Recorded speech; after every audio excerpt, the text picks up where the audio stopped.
tierra que se realizó entre el 19 y el 22 de abril en la ciudad de Cochabamba.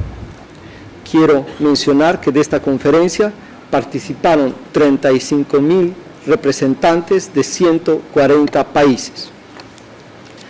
Primero, es inaceptable incluir las plantaciones en la definición de bosques que se viene utilizando en las negociaciones de cambio climático. Los monocultivos no son bosques. Exigimos una definición que reconozca que los bosques nativos y la selva, montes, bosques templados de clima árido, manglares, bosques nativos andinos, bosques de la Patagonia, páramos, bofedales, juncales, bejucales y otros, tienen origen en la madre tierra y son la casa grande donde coexisten plantas, animales, agua, suelo, aire, seres humanos y espirituales. Segundo, los bosques nativos y selvas contribuyen a la vida, a la protección de los ecosistemas frágiles, al ciclo del agua y regulan las cuencas hidrográficas, protegen de las inundaciones, erosiones, desastres naturales, son fundamentales para la soberanía alimentaria, proporcionan medicinas naturales y tradicionales, albergan la biodiversidad descubierta y por descubrir. Por lo tanto, no aceptamos la reducción de los bosques nativos y selvas a una simple cantidad mesurable de carbono ni a proveedores de servicios. Tercero, la Declaración de la ONU sobre los Derechos de los Pueblos Indígenas debe ser plenamente reconocida, implementada e integrada en la discusión de cambio climático, considerando especialmente que la mayoría de los bosques y selvas están en los territorios de pueblos y naciones indígenas. Cuarto, el reconocimiento de los derechos colectivos de las tierras y territorios indígenas es la mejor estrategia para evitar la deforestación, degradación y proteger los bosques nativos y la selva. 5. Las causas de la deforestación y degradación son el resultado de un proceso histórico de explotación colonial del sistema capitalista y de sobreconsumo de los países desarrollados.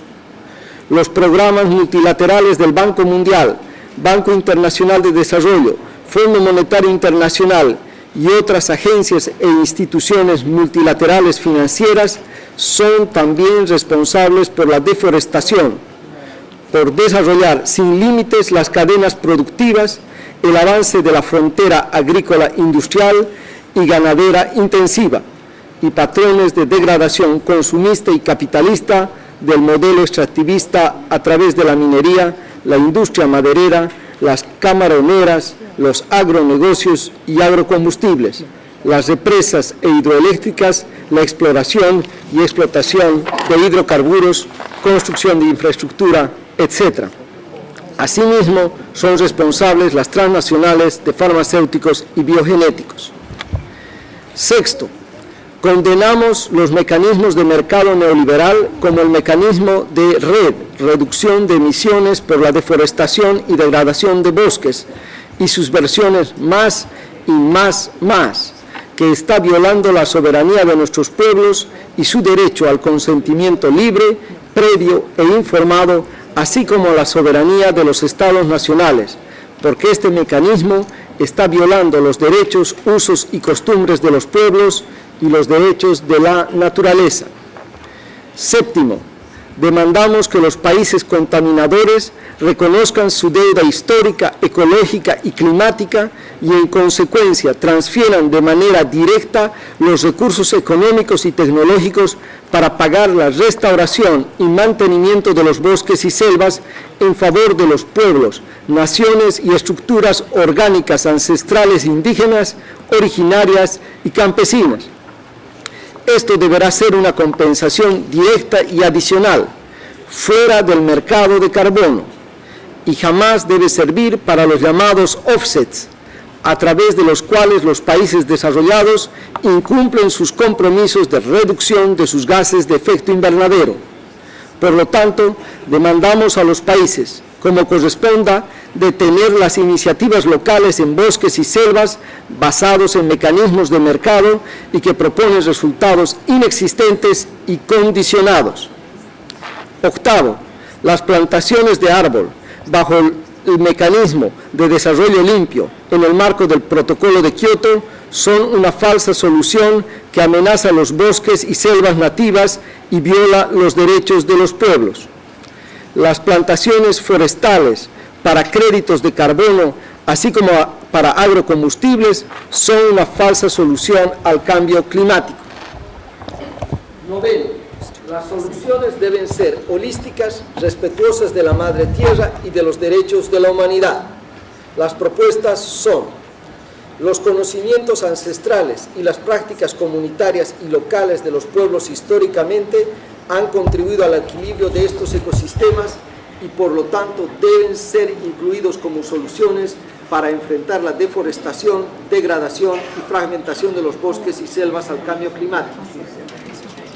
Proponemos la creación de un grupo de expertos sobre cambio climático con la participación y representación plena y efectiva de los pueblos que viven en los bosques nativos y selvas, como un órgano asesor de la Convención Marco sobre Cambio Climático para promover la conservación de los bosques en forma ancestral, impulsando y fortaleciendo sus capacidades, revalorizando este conocimiento, patrimonio de la humanidad y valorando así su identidad cultural. La participación de las mujeres deberá ser al menos del 50% en este grupo de expertos. Impulsamos la gestión y administración directa a cargo de los pueblos. Los países deben eliminar las concesiones forestales que históricamente tienen usos mercantiles e intensivos y aumentan su área sin respeto por la armonía con la madre tierra. La educación formal convencional en base a la máxima productividad no armoniza con el conocimiento ancestral de manejo integral de bosques y selva para su conservación. En consecuencia, se demanda a los gobiernos complementar los currículos educativos con conocimientos ancestrales. Demandamos a los gobiernos un programa mundial de restauración ecológica de bosques y selvas dirigido por los pueblos. Proponemos implementar y consolidar bancos de semillas forestales, frutales y de flora autóctonas de acuerdo a los sitios. Planteamos la modificación de leyes para el establecimiento de drásticos castigos por la quema y tala de bosques nativos y selvas. Proponemos incentivar la unificación de la agricultura y bosques nativos y selvas como componentes de un todo. Muchísimas gracias y esta es la posición que asume el Estado Plurinacional de Bolivia. Muchas gracias.